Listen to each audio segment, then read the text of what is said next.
나의 사람이 아니라 예수님의 사람 되게 하는 목회가 가장 성공적인 목회다.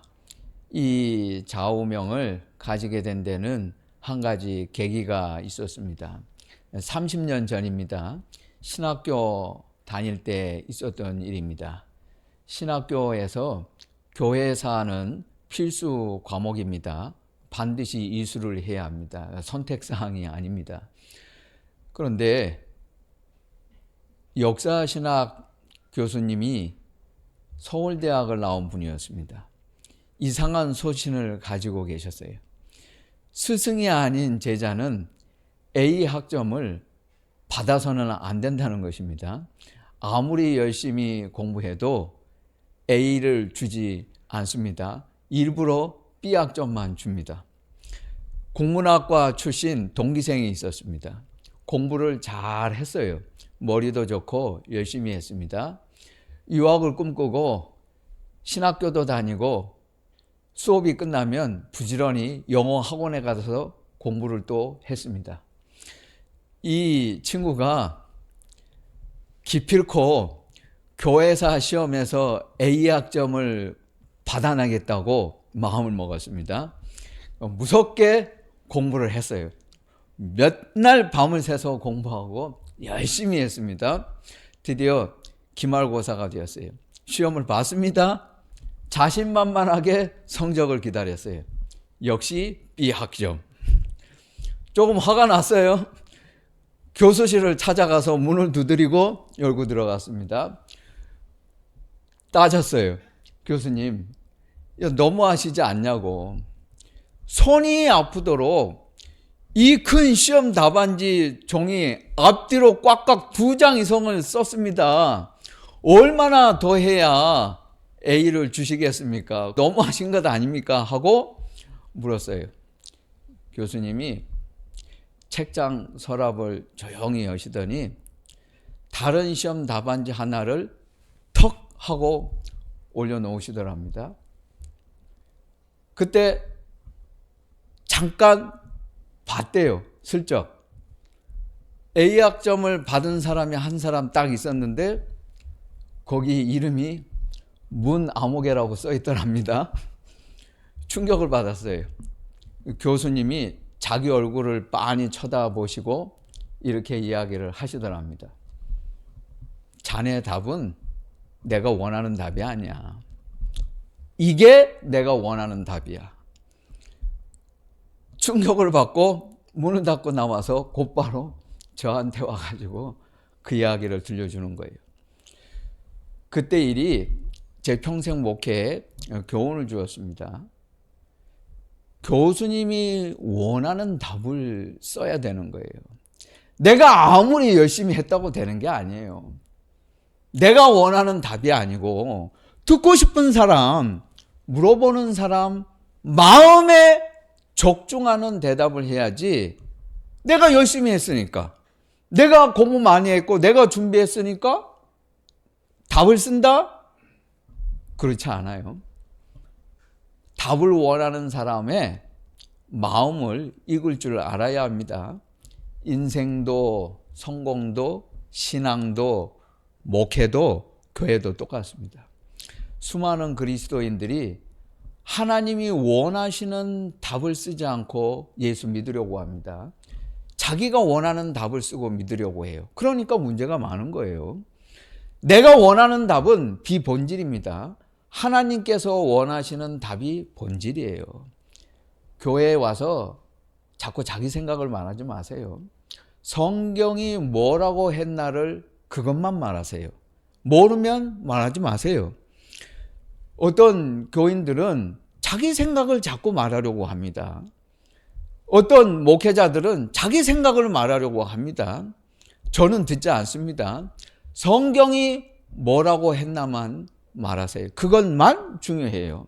교회에 가야 하나요? 온라인 신앙생활도 신앙생활 아닌가요? 교회 봉사가 필요한가요? 누가 그럽니까? 이렇게 질문하면 대답 못합니다. 자기 생각이잖아요. 당신 생각이지 그건. 성경은 그렇게 말 안 해요. 자기 생각을 자꾸 말하려고 하지 마세요. 그런 사람은 산속에 가서 혼자 예수 믿어야 돼요. 교회는 자기 생각으로 다니는 것이 아니에요. 하나님 생각으로 다니는 것입니다. 5천 명을 먹이신 예수님을 따라온 큰 무리가 어떤 사람들이었을까요? 오늘 일은 특별합니다. 사복음서에 빠지지 않습니다. 마태복음 14장, 마가복음 6장, 누가복음 9장, 요한복음 6장에 있는 이야기입니다. 다 있어요. 너무 중요하니까.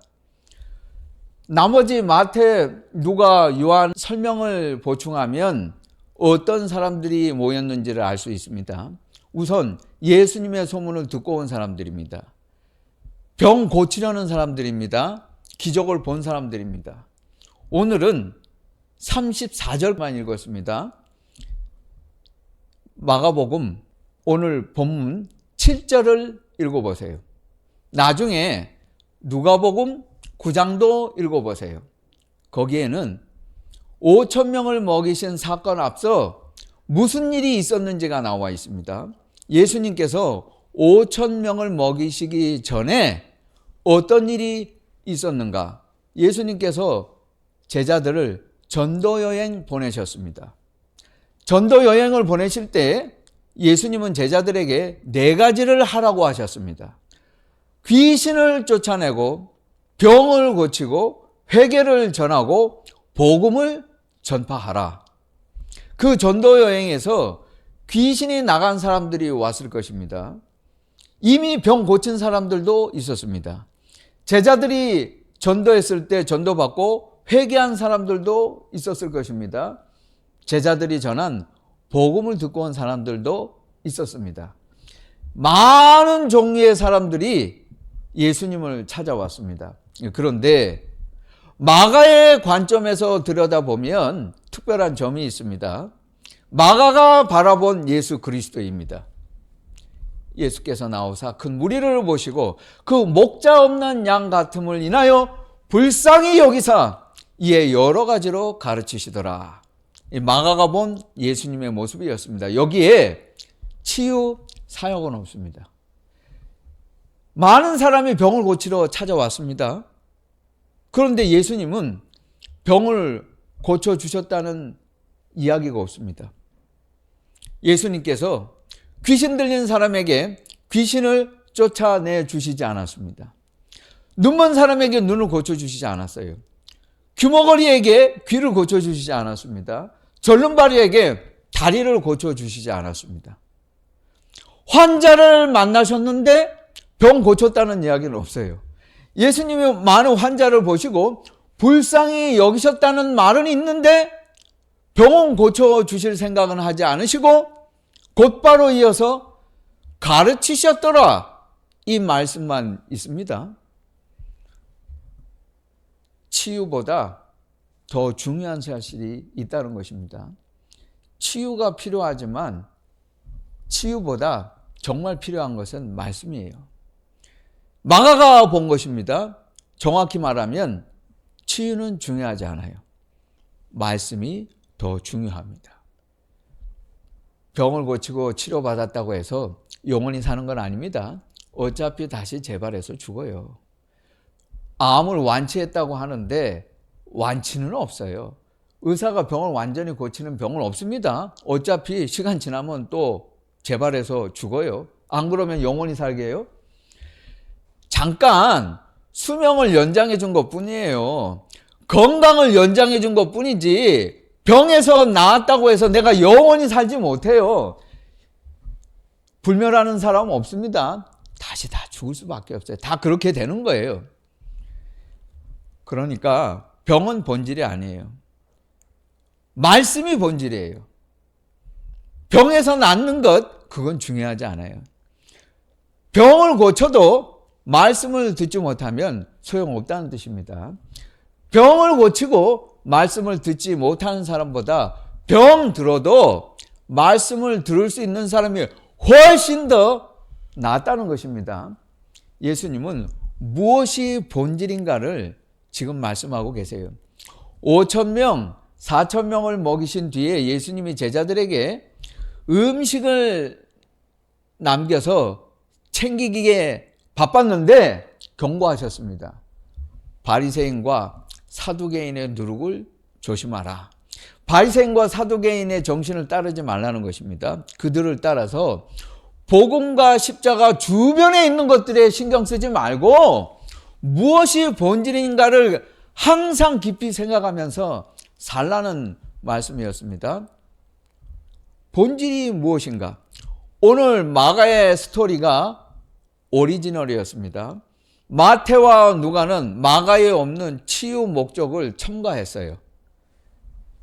기독교인의 시선이 본질이 아닌 치유, 복음이 아닌 치유, 본질이 아닌 비본질에 흐트러질 가능성이 있음을 암시하는 의미로 받아들일 수는 있어요. 하지만 마가의 관심은 치유에 없었어요. 병 고치는 거 중요하지 않았어요. 그에게는 말씀이 관심이었습니다. 먹는 것에 관심 없었어요. 마가가 본 것은 오직 말씀이요, 예수님의 복음이었습니다. 예수님을 제대로 믿고 싶다는 말은 아니에요. 그런데 본래적인 것과 비본래적인 것은 구별하지 않아요. 그러면 예수님을 제대로 믿을 수 없습니다. 지금까지도 헤맸어요. 현재도 헤매고 있어요. 앞으로도 계속 헤맬 것입니다. 신앙생활은 끊임없이 본래적인 것과 비본래적인 것을 가려내는 훈련이에요. 구별하세요. 분별하세요. 뒤섞지 마세요. 혼동하지 마세요. 본질과 비본질을 가려야 돼요. 내가 가장 좋아하는 사람, 이순신 장군. 이순신 장군은 천국에 갔습니까? 지옥에 갔습니까? 예수님 몰라서 지옥에 갔어요? 나 교회 안 갈래요. 하나님 이상하잖아. 하나님은 사랑이시라면서요. 아니, 이렇게 착한 사람, 이순신 같은 사람이 지옥에 가요? 그럼 나 예수 안 믿을래. 그런 질문 하지 마세요. 이런 질문은 배경이 깔려 있어요. 모든 사람이 착하다고 하는 배경. 인간은 착하지 않아요. 이 세상에 있는 사람은 다 착하지 않아요. 로마서 결론이잖아요. 선한 사람은 하나도 없다. 착한 인간은 없어요. 성 어거스틴 참회록에 나오는 이야기입니다. 악인은 천사 같지 않아요. 세상에 태어나면 뒤집기를 하죠. 그 다음에 조금 시간이 지나면 엉금엉금 기어가는 연습을 하죠. 그 다음에 발을 딛고 일어서는 연습하죠. 손에 뭔가를 잡기 시작할 때가 있어요. 그때 엄마 아빠가 가서 웃으면서 아기한테 그거 좀 줘봐라 하면 아기가 손을 뒤로 감춥니다. 이건 누가 가르쳐 줬어요? 어디서 배웠어요? 엄마가 뱃속에서 가르쳐 줬어요? 아니잖아요. 그러면 세상에 태어나자마자 아빠가 가르쳐 줬습니까? 그거 아니잖아요. 아무도 가르쳐 준 사람 없습니다. 그런데 아이는 거짓말을 하잖아요. 인간은 태어나면서부터 죄를 가지고 나와요. 세상에 착한 사람 아무도 없어요. 예수님 이전에도 예수님 이후에도 구원받을 만큼 선한 사람 없어요. 모든 사람 다 지옥 가야 돼요. 그게 마땅해요.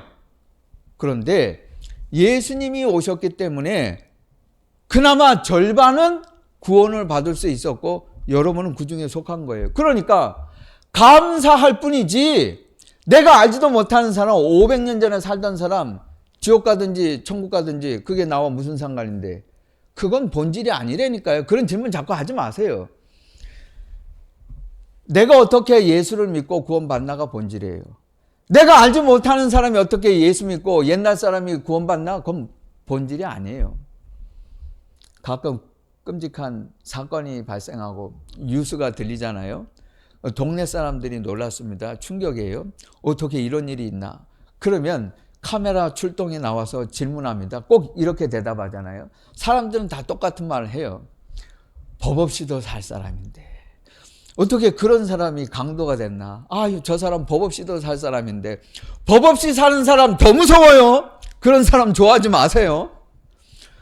더 무서운 사람들이에요. 세상에 착한 사람 없어요. 다 죄인이에요. 죄인인데 예수님이 우리라도 건져 주셨으니까 감사한 것입니다. 내가 구원받는다는 사실이 본질이에요. 우리가 알지 못하는 사람들은 비본질입니다. 박창하 목사님은 제가 가장 존경하는 분 가운데 한 분이세요. 북부천 교회에 부임을 하셨습니다. 부임해서 제일 먼저 하신 일이 교회 이름을 바꾸는 것이었습니다. 복된 교회로 개명했습니다. 교회는 600명으로 성장했습니다. 3분의 1, 200명을 뚝 잘라서 부목사님에게 맡기고 내보냈습니다. 교인이 갑자기 3분의 1로 줄어드니까 어려움이 생겼어요.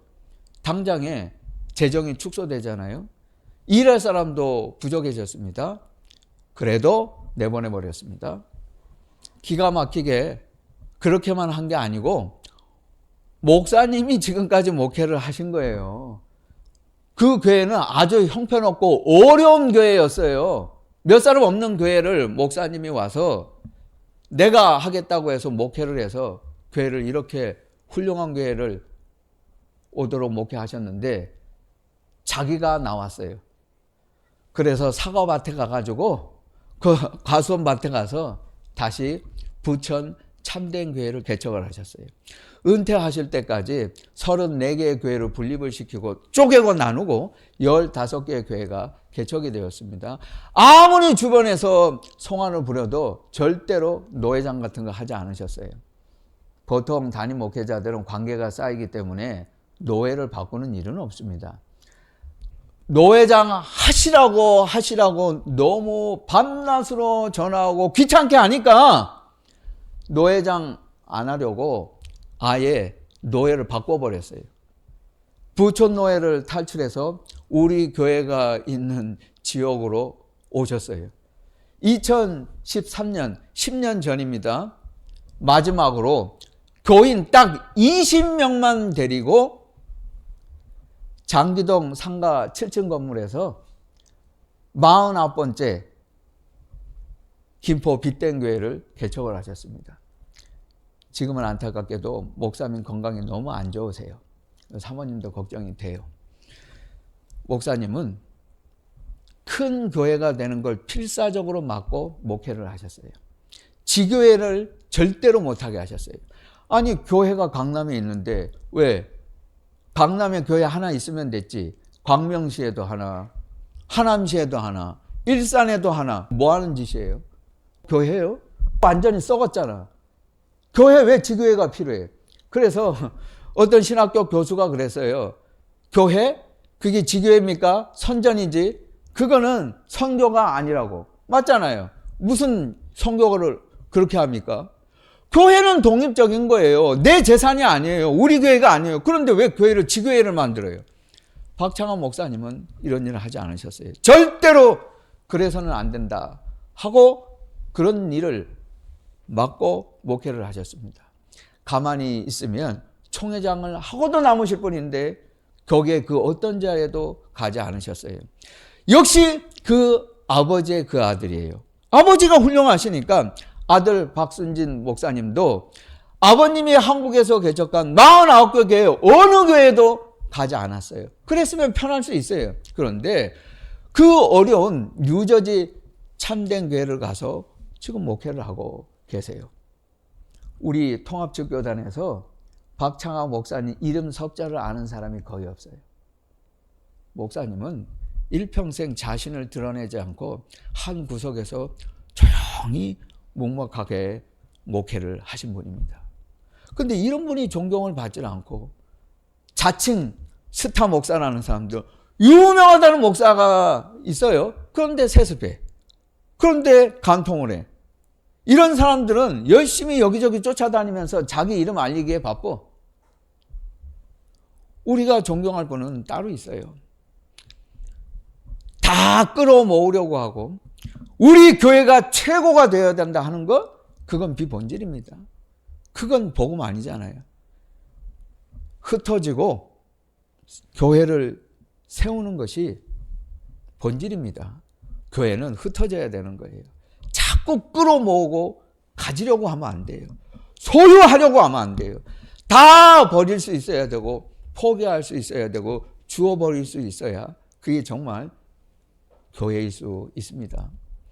예수님은 이 땅에서 최고의 삶을 누리지 않으셨어요. 어떤 기독교인들은 목사님은 조금 가난하게 살아도 되고 자기는 잘 살아도 된다고 말하는 사람이 있어요. 이런 사람 복 못 받아요. 마음씨가 나쁘잖아. 그거 고쳐 먹어야 돼. 이찬수 목사님이 섬기시는 분당 우리교회 교인들이 불만이 많아요. 목사님한테. 이찬수 목사님도 시카고에서 7년 이민 생활을 하셨잖아요. 제가 3년 더 길게 살았어요. 목사님 잘 알아요. 겸손하신 분이고 검소하신 분이에요. 그러니까 교인들이 불만이 많아요. 목사님이 맨날 소나타 타고 다니시니까 우리가 좋은 차를 탈 수가 없어요. 목사님 제발 생각 좀 하세요. 목사님이 좋은 차를 타 주셔야 우리도 한번 수입차 고급차 타보잖아요.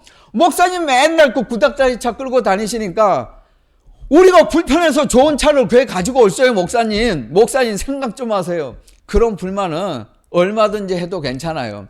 목사님은 스스로 검사하신 것이고 교인들은 또 목사님을 위하고, 그러니까 교회가 부흥이 되는 것 아니에요. 평신도는 잘 살아도 된다고 누가 그래요? 그런 사람은 누가 복음을 믿는 게 아니고 내가 복음을 믿는 거지. 자기가 주인이야. 만인 제사장. 평신도는 예수님의 제자 아니에요? 예수님이 이 땅에서 좋은 삶을 누리지 않으셨다면 우리 모두는 예외 없어요. 그 길을 따라가야 됩니다. 그 발자취를 따라서 살아야 돼요. 그런데 누구는 조금 어렵게 살아도 되고 나는 교인이니까 부자로 살아도 된다? 이거 안 되는 거죠. 이 땅에서의 삶은 비본질이에요. 영원한 삶에 초점을 맞추는 것이 본질입니다. 마태복음 16장 6절을 읽어보면 예수님께서 바리새인과 사두개인의 누룩을 주의하라고 말씀하셨습니다. 그런데 마가복음 8장 15절을 읽어보면 달라요. 거기에는 사두개인이라고 하는 말이 없고 예수님께서 바리새인과 헤롯의 누룩을 주시라고 이렇게 말씀하셨다 되어 있습니다. 헤롯의 누룩. 우리는 바리새인과 사두개인의 누룩이라는 말을 들었기 때문에 익히 잘 알고 있고 그것만 알아요. 그런데 예수님은 바리새인과 헤롯의 누룩이라는 말씀도 하셨어요. 이거 잘 몰라요. 많은 기독교인들이 성경을 자세히 읽지 않기 때문에 그래요. 대충 읽지 마세요. 바리새인의 누룩은 종교적으로 비본래적인 것입니다. 헤롯의 누룩은 세속적으로 비본래적인 것을 말해요. 세상에 너무 마음을 두지 말라는 것입니다. 집은 비가 새지 않으면 돼요. 그 정도로만 적당히 하고 사세요. 거기 뭐 천년 만년 살 것처럼 그렇게 하지 마세요. 이런 교인은 경험했어요. 우리와 상관없는 이야기니까 제가 말할 수는 있습니다. 이분은 퇴근하면 낚시집을 만드는 거예요. 두 부부가 살 집을 직접 짓는데 직접 하지 말라는 게 아니에요. 그 지나치면 안 된다는 거예요. 퇴근하면 가정생활도 없어. 사생활이 없어. 곧바로 길 건너편에 자기들 새 집 짓는 데 가서 벽돌 쌓아요. 주말도 없어요. 주일도 없어요. 주일 아침에도 살짝 교회 나와서 눈도장 찍고는 바로 또 가. 또 벽돌 쌓아. 3년, 5년, 10년 집만 짓고 앉아 있어요. 그 시간에 다른 사람들은 그냥 대충 돈 있으면 집 하나 사가지고 적당히 해놓고 다른 일 하면서 보람 있는 일도 하고 다른 사람 도와주면서 인생을 알차게 살아요. 그거 뭐 하는 겁니까? 10년, 15년 집만 짓고 앉아 있어. 그 집 20년 짓고 다 져봐. 그 다음날 죽어. 야고보서에 있잖아. 내일 아침에 어떻게 될지 몰라. 그런데 열심히 짓겠다고 좋은 집 지어서 뭐 하려고? 그거 짊어지고 천국 갈 것도 아니면서. 교회도 적당히 하세요. 200년, 300년 뒤에 예배당 남아있지도 않아요. 그거 어떻게 알아요? 성수동에도 지금 가면 교회 예배당 카페로 변했잖아요. 사거집 장소 됐잖아. 술집 됐잖아. 그런데 뭐 예배당 피만 안 새면 돼요. 예배당 그렇게 100년 가라고 지을 필요 없어요. 뭘 그렇게 열심히 지어? 그런 사람들은 천국 안 가도 되잖아요. 왜? 아니 여기서 천년 만년 살고 싶으면 여기 푹 눌러 살아. 천국 오지 말고. 왜 천국 가려고 그래? 여기서 그냥 눌러 살지. 교회는 왜 나옵니까? 적당히 하세요. 알맞게. 거기다가 인생 낭비하지 말고 다른 일, 생산적인 삶을 살아야 되지 않아요? 그게 본질이에요. 제자들은 예수님의 말씀을 듣기 전까지 본질을 몰랐습니다. 그들도 소경이었어요. 조심하지 않으면 우리도 그렇게 될 수 있어요. 오늘 교회는 복음이 아니고 십자가가 아니고 그 주변에 있는 이야기, 잡다한 것들로 가득 차 있어요. 잡동사니가 됐잖아요. 비본질에 집중하면 교회는 잡동사니가 돼요. 왜 교회가 이렇게 되었나? 본질이 아닌 것에 목숨을 걸기 때문이에요. 그 사소한 것을 중요한 거라고 생각을 하거든요. 교회가 본질에 집중을 하면 교회는 순전해져요. 집사, 안수집사, 권사, 장로, 총회장 되는 게 본질이 아니에요. 그건 비본질이에요. 그리스도인 되는 게 본질이 아니에요. 그리스도인의 삶을 사는 게 본질이에요. 그리스도인 되는 건 비본질이고 예수님의 사람으로 사는 것이 본질이에요. 무엇이 되는 건 비본질이고 예수님의 사람 되는 게 본질이에요. 트렌드는 비본질이고 복음이 본질이에요. 봉사는 비본질이고 선교가 본질이에요. 선교하는 교회가 돼야 살아있는 교회입니다. 선교하지 않는 교회는 그 죽은 교회예요. 그 있으나 마나한 교회, 아무 쓸모없는 교회입니다. 교회는 끊임없이 선교하는 교회라야 생명력 있는 교회가 될 수 있어요. 시간은 비본질이에요. 영원히 본질이에요. 이 땅에서의 삶, 세상은 비본질이고 예수님이 계시는 하나님의 나라가 본질이에요. 교회 성장 방법은 비본질이에요. 어떻게 하면 교회를 성장시킬 수 있는가? 그건 중요하지 않아요. 그 방법 몰라서 우리가 지금 교회를 교회답지 못하게 하고 있습니까? 그거 다 알아요. 그런데 교회 하나도 안 달라졌잖아요. 한국교회가 변했어요? 비결이 많다면서요. 그렇게 목회 방법을 많이 잘 아는 사람들이 왜 교회는 이 모양으로 만들어 놓았습니까? 그건 비본질이에요. 회개가 본질이에요. 방법은 많이 알아요. 비결은 많은데 참여는 하지 않고 있잖아요. 버리는 건 하나도 없고 희생하는 건 없으면서 교회 방법만, 성장 방법만 이야기하고 있어요. 그러면 교회 달라지지 않아요. 여러분, 본질, 본래적인 것, 하나님이 원하시는 본질에 생명을 걸어야 해요. 거기에 목숨을 거는 교회가 주님이 원하시는 교회입니다. 우리 교회는 이런 교회를 소원합니다.